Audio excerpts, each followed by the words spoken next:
FIA पारां अदालत में जमा करायल चालान रिपोर्ट में क़त्ल केस जे जवाबदारनि अॻूणे SSP असद चौधरी ऐं अॻूणे CIA इंचार्ज मीरपुर ख़ास इनायत ज़रदारी विच में WhatsApp ते थियल ॻाल्हि ॿोल जी CDR बि पेश कई वई। FIA जो चवणु आहे त डॉक्टर शाहनवाज़ जे क़त्ल खां पोइ जॾहिं मीडिया में अदालत खां मथां ई क़त्ल जो चर्चो थियो त 18 सेप्टेम्बर 2024 खां 19 सेप्टेम्बर 2024 जे विच में ॿिन्ही जवाबदारनि हिक ॿिए खे केतिरा ई भेरा फ़ोन कॉल्स कयूं ऐं मैसेज कया। 19 सेप्टेम्बर 2024 ते SSP Asad Chaudhry CIA in charge ॾांहुं डॉक्टर शाहनवाज़ जे क़त्ल बाबति 17 वीडियोज़ बि उमाणिया। 5 अक्टूबर 2024 ते इनायत ज़रदारी खे SSP असद चौधरी जे नंबर तां मैसेज आयो त DIG साहब बि 5 लख खां वधीक मोकिलिया आहिनि। इन खां अॻु 1 अक्टूबर 2024 ते इनायत ज़रदारी जो मैसेज हो सर अकाउंट। असद चौधरी जवाब में चयो ओके ऑनरेबल अदा। इनायत ज़रदारी मैसेज कयो त अदा पंहिंजे पुट इमरान खे 10 लख ट्रांसफर करण लाइ चवां थो। साॻी तारीख़ ते असद चौधरी मैसेज कयो अदा 10 ट्रांसफर थी विया। 2 अक्टूबर ते असद चौधरी पारां इनायत ज़रदारी खे फॉरवर्ड कयल मैसेज उमाणियो वियो त इनायत खे चओ त वॾे साहब खां सरदार शाह खे हिकु फ़ोन कराए। साॻे मैसेज में चयो वियो त मथियों मैसेज DIG साहब पारां आहे। इन खां अॻु 1 अक्टूबर 2024 ते SSP असद चौधरी पारां CIA इंचार्ज इनायत ज़रदारी खे हिकु फॉरवर्ड कयल मैसेज उमाणियो वियो।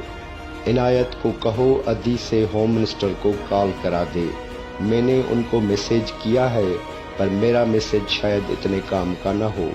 असद चौधरी पारां 19 अक्टूबर 2024 ते डॉक्टर शाहनवाज़ जी क़बर कुशाई खां पोइ वारी मेडिकल रिपोर्ट इनायत ज़रदारी ॾांहुं उमाणी वई, जंहिंमें मेडिकल बोर्ड डॉक्टर शाहनवाज़ ते तशद्दुद जी तस्दीक कई हुई।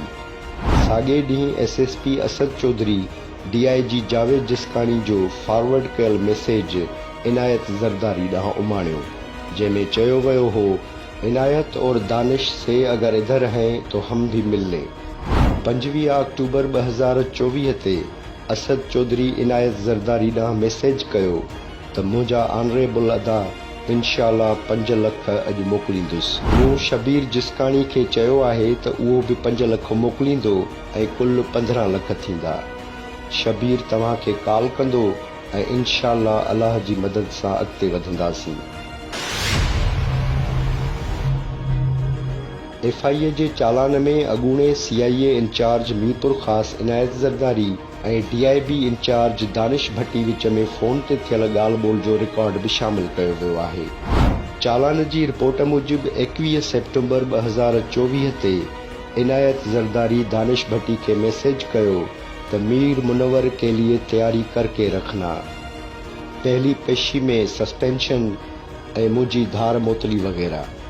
दानिश भट्टी जवाब में ओके सर चयो।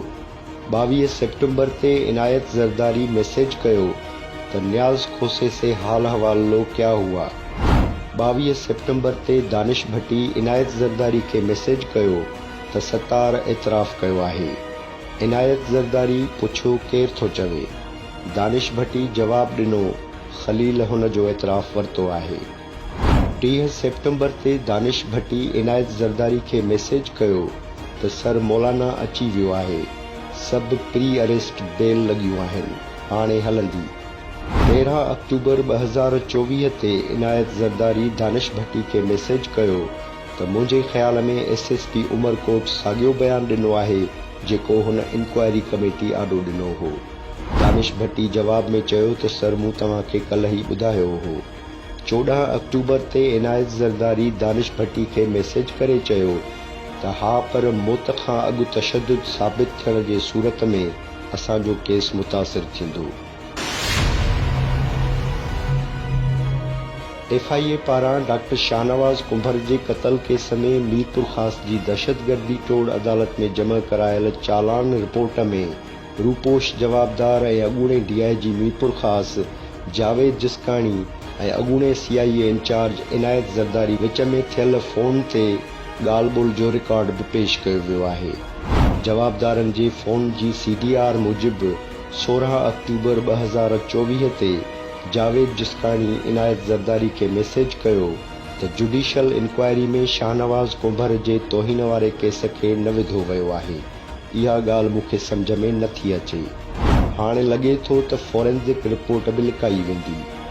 साॻे ॾींहुं हिकु ॿिए मैसेज में जावेद जिस्कानी चयो, इहो ॿुधायो त FIR 47 जी कार्रवाई ऐं इन्वेस्टिगेशन जो छा थींदो। इन्वेस्टिगेशन बि गॾु हलंदी या उहा रुकिजी वेंदी। 25 अक्टूबर 2024 ते जावेद जिस्कानी इनायत ज़रदारी खे मैसेज कयो त JIT वारनि जा नाला मोकिलियो। 28 अक्टूबर ते इनायत ज़रदारी खे ॿिए मैसेज में जावेद जिस्कानी चयो त सिंध हाई कोर्ट मीरपुर ख़ास वारे ऑर्डर खे चैलेंज करे फ्रेश क्वाशमेंट फाइल कयो। हिकु ॿिए मैसेज में जावेद जिस्कानी चयो त सादिक वर्सिस जेका केस 2006 जो हिकु मिसाल आहे ऐं FIR जे ख़ात्मे जो हल बि न आहे ऐं सुगरा बीबी केस 7 बेंच आहे ऐं 2018 जी फुल बेंच, त इहो ग्राउंड काफ़ी आहे। FIR ख़तमु कराइण लाइ ॿियो को बि हल न आहे। इनायत ज़रदारी जवाब में ओके सर चयो।